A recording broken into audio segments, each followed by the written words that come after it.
Green greetings everyone. Today's lecture is on causes of industrial sickness and their remedies. One of the adverse trends observed in the industrial sector, both public and private, of India is the growing incidence of sickness. Closures of business units and corporate failures resulting in bankruptcies have become a normal feature in market economies the world over. It has undoubtedly become a global phenomenon. Even in industrial advanced countries, there are numerous cases of bankruptcy or liquidation. Growing competition and the ever-changing international economic environment often lead to high incidence of corporate failures in developed market economies. However, these economies have the resilience to absorb the economic disturbances brought about by the closure of industrial units. Today, we are going to learn about the causes, consequences and remedies of industrial sickness. The subject expert is Dr. Stephen Rajpadakandla, Assistant Professor and Area Chairperson, Economics and Strategy at Institute of Management Technology, Hyderabad. Dr. Stephen teaches macroeconomics, international business and entrepreneurship development. Prior to teaching, he was working with different corporates and research, think tanks, and I am Shivangi Anand. Though Indian economy is predominantly service sector driven, industry still contributes to a significant 24% of the economy while still employing close to 100 million people in the country. The manufacturing sector is critical for the economy's growth as it employs 12% of the country's labor force as well as provides a transitional opportunity to the labor force in agriculture. In addition, the sector has a multiplier effect for job creation in the services sector. According to National Manufacturing Policy 2011, every job created in the manufacturing sector creates 2-3 additional jobs in related activities.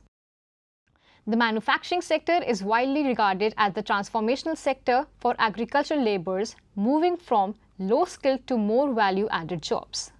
Given its significance, the health of the industry units is of utmost importance.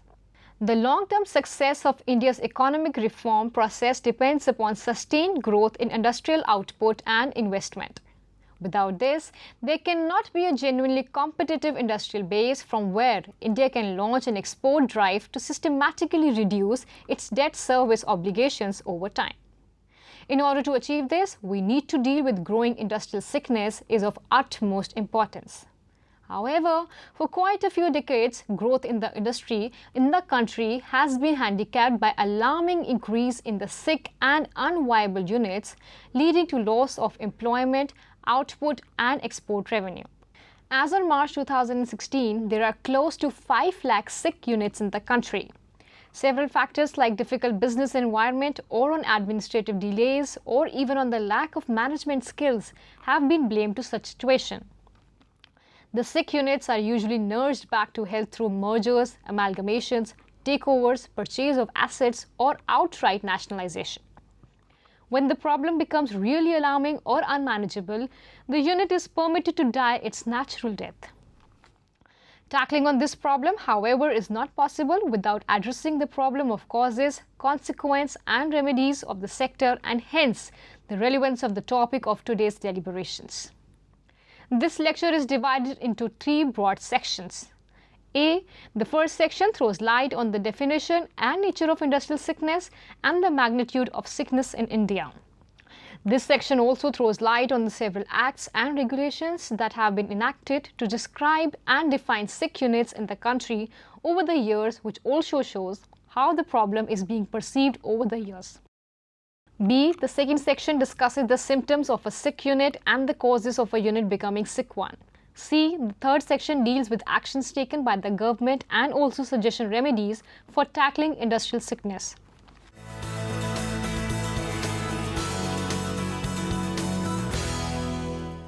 Simply put, a sick unit is one which is unable to support itself through the operation of internal resources, that is, earnings flow back. As a general rule, the sick units continue to operate below the break-even point at which total revenue is equal to total cost and are thus forced to depend on external sources for funds of their long-term survival. The State Bank of India has defined a SIC unit as one which fails to generate an internal surplus on a continuous basis and depends for its survival upon frequent infusion of funds. The National Institute of Bank Management defines SIC units as those where operations result in continuous losses affecting the borrowing potential almost permanently.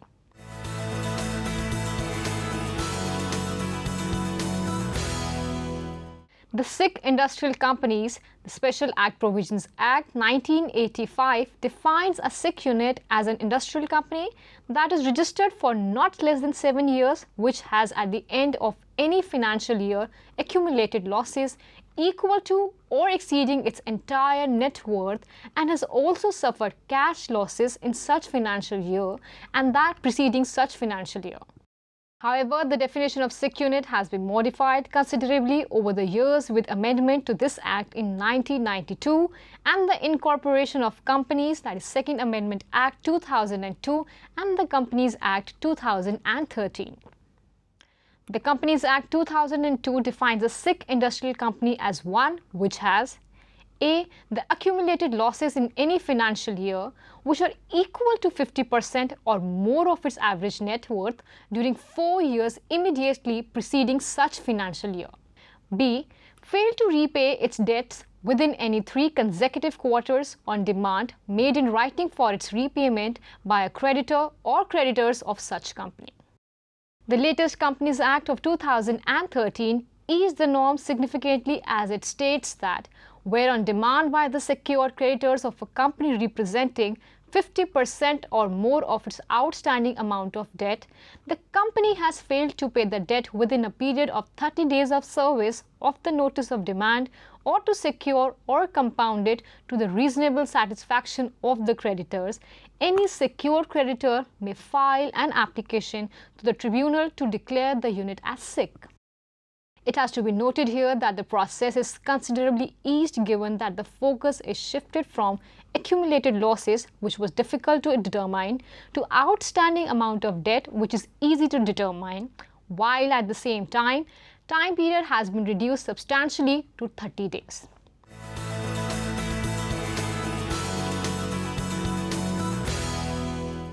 The definition of SIC unit under a micro and small enterprises category is of importance for us given the magnitude of problem in this segment. The small-scale industries account to 90% of the total incidence of industrial sickness in the country.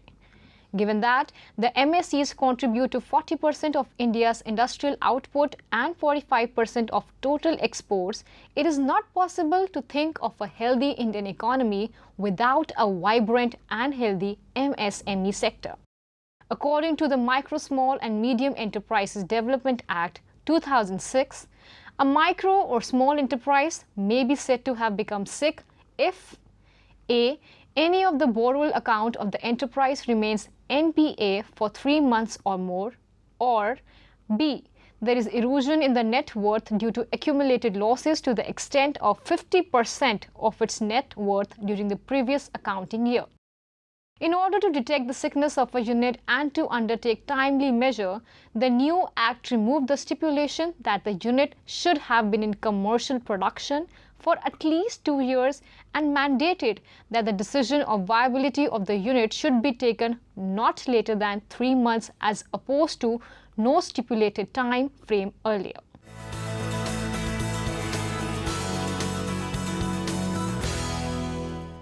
While causing considerable concern to planners and policymakers, SIC industrial units are also putting a severe strain on the economic system, particularly on the banks. According to the RBI statistics, as at the end of March 2016, there were 4.8 lakh SIC micro and small enterprises, that is MSEs, in the country as compared to 77,723 MSEs in 2010.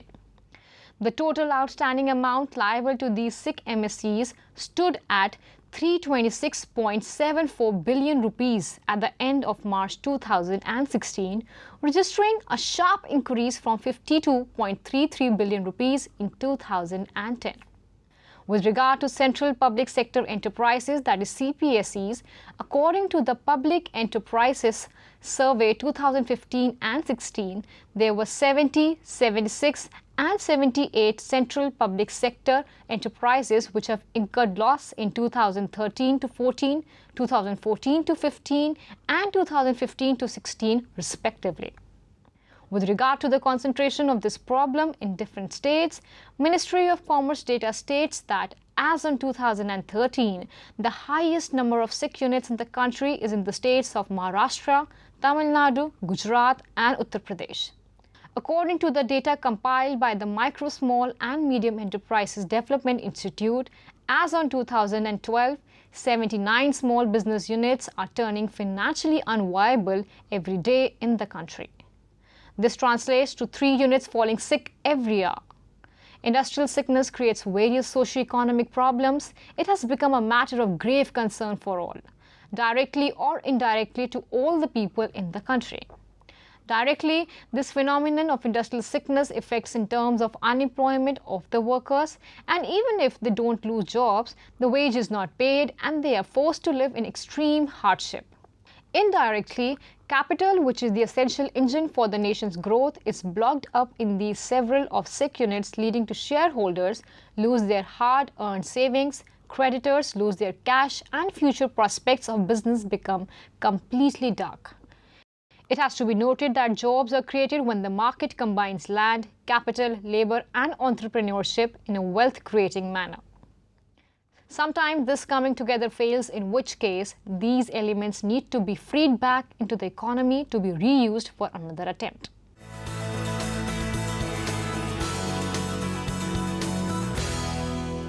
Sickness of an industry generally starts with a gradual erosion of its liquidity due to cash losses on continuing basis, and thereby deterioration in debt, equity, and current ratios.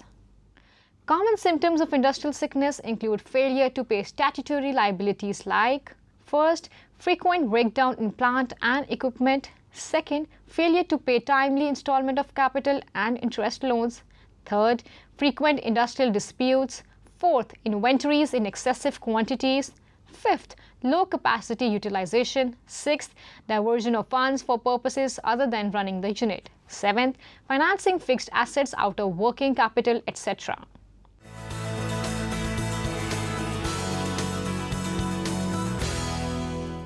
Sickness is an organic process in the life of industrial units, and so the phenomenon of sickness does not develop in a single day, or industrial units does not burst overnight as many people think. The process may take several years, but the seeds of sickness can be visualized at a very early stage in the life cycle of an industrial unit. Undoubtedly, the nature and causes of sickness differs from industry to industry, area to area, size to size, small, medium and large units, and because of a host of other factors. For instance, 2 major traditional industries of India, vis-a-vis cotton, textiles and sugar, have fallen sick largely due to short-sighted financial and depreciation policies. In the same way, while most of the central public sector enterprises, that is CPSEs, have become sick due to old machinery, outdated technology, low capacity utilization, excess manpower, shortage of working capital, poor management strategies, etc., the main reasons for sickness in micro, small and medium enterprises, that is MSME sector, are inadequate and delayed credit, marketing problems, infrastructural constraints, etc. Causes of industrial sickness are usually divided into 2 categories, internal and external. A. External factors. They are environmental and structural factors as they originate outside the unit and therefore beyond the control of the unit. The examples of such factors are power cuts, demand, recession, erratic availability of inputs, changes in government policies, etc. B. Internal factors. The internal factors are ones which originate within the unit and are therefore said to be within the control of the unit itself. Internal factors arise due to internal disorders in the 4 functions of unit, namely finance, production, marketing and human resources. Let us now discuss some of the causes of industrial sickness in detail.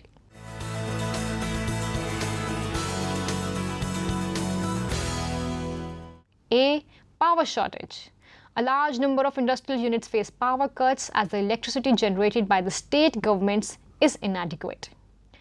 This problem is more in micro, small and medium industries who cannot rely on other alternate sources. B. Credit constraints. This is perhaps one of the most important external factors that contribute to industrial sickness. This might happen either due to the credit institutions following a policy of credit restraint or because of exclusion or seclusion of many firms from the ambit of credit. Unavailability of timely and adequate credit would disrupt production activity and hamper the survival of firms that have low capital base. C. Demand restraints. At times of recession in the market, there would be a steep rise in unsold stocks due to decline in demand resulting in liquidity crunch and ultimately result in shutdown of production.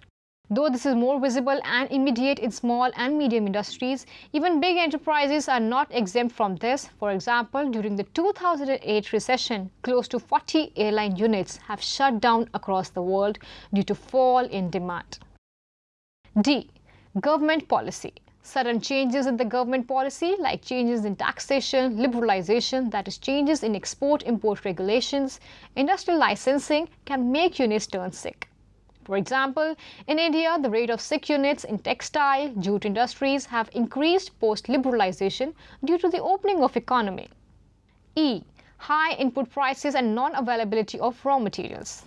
When the cost of manufacturing are high and sales realization low, the industrial unit cannot stand in the market. This happens when the prices of inputs such as price of fuel, such as petroleum during energy crisis goes up, whereas the competitive forces keep down the prices of the products.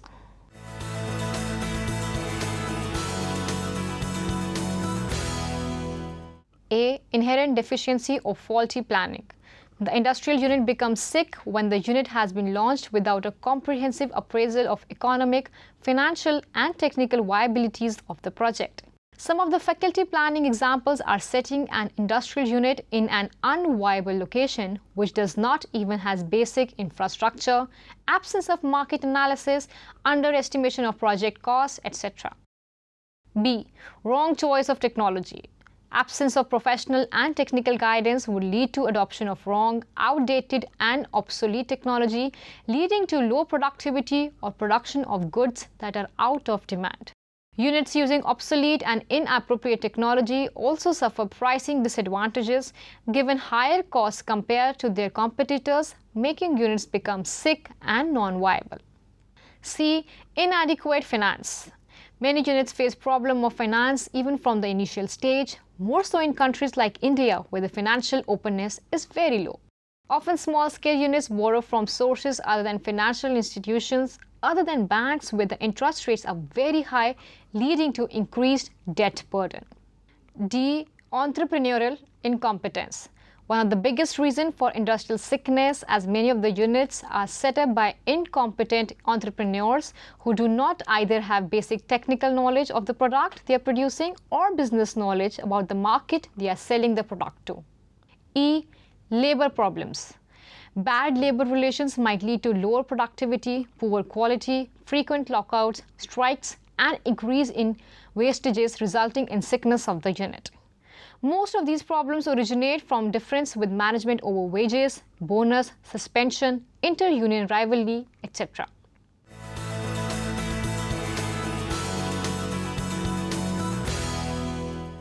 According to the Planning Commission, the phenomenon of industrial sickness not only tends to aggravate the problem of unemployment, but also renders infructuous capital investment and generally creates an adverse climate for further industrial growth.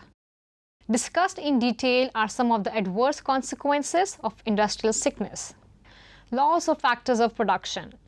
As discussed earlier, a sick unit freezes the major factors of production like land, labor, capital, and organization, thus making any returns from them redundant. Financial institutions like banks are the most hit during this as substantial capital is locked up in the sick unit.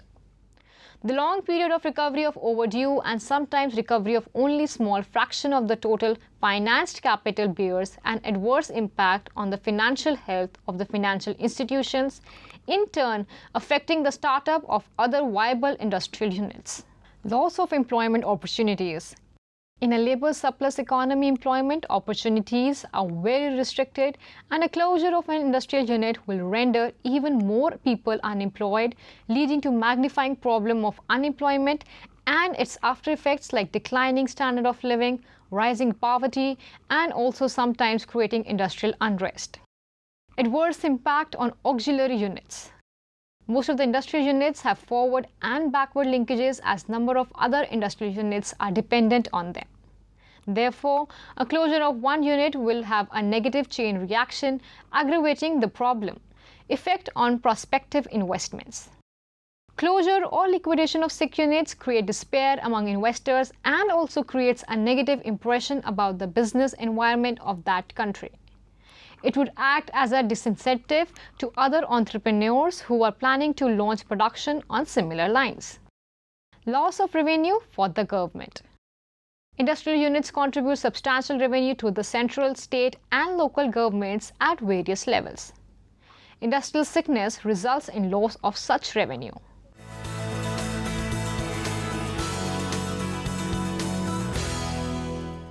Industrial restructuring involves commercially reorganizing ailing but economically viable firms, facilitating the withdrawal of unviable ones and reutilizing the land and labor, thus freed in the best possible manner. As technical and financial mismanagement are the important factors that lead to industrial sickness, the remedial measures to be undertaken for revival of sick units should start with technical help, professional counseling, and improved management. The role of professionals and experienced management becomes more important in times of sickness. In addition to technical and professional consultants, no sick industry will ever be able to recuperate without sufficient, timely, and soft finance. Bankers are the key to the problem. The role of the bankers needs to be redefined and a new direction needs to be given to support, aid, and lift sick industrial units. In order to arrest sickness at the initial stage, banks and financial institutions should periodically review the accounts of small-scale industry borrowers to identify units which are becoming sick or are prone to sickness. The Government of India and the Reserve Bank of India should be requested to direct commercial banks and financial institutions to provide information on sickness to the agencies like BIFR, implementing the rehabilitation program to facilitate them to take appropriate action. Steps taken by the different bank agencies. Banks. The commercial banks granted various concessions to sick units like grant of additional working capital, recovery of interest at reduced rates, suitable moratorium on payment of interest, setting of sick industrial undertaking cell at the Reserve Bank of India, setting of state-level inter-institutional committees at all the regional offices of Department of Banking Operations and Development of the RBI. Government. Several concessions were provided by the government to assist the revival of sick units. The Income Tax Act was amended in 1977 to add Section 72A that provided grant of tax benefit to healthy units which took over sick units. In 1982, provision of margin money to sick units in the small-scale sector at soft terms was introduced to enable them to get additional funds for revival. Introduction of liberalized margin money scheme in 1987 to support state government's efforts in revival of sick units. Establishment of Industrial Reconstruction Corporation of India, that is IRCI, to rehabilitate sick units and provide managerial, financial and technical assistance to the sick units. The IRCI was reconstituted in 1997 as Industrial Reconstruction Bank of India.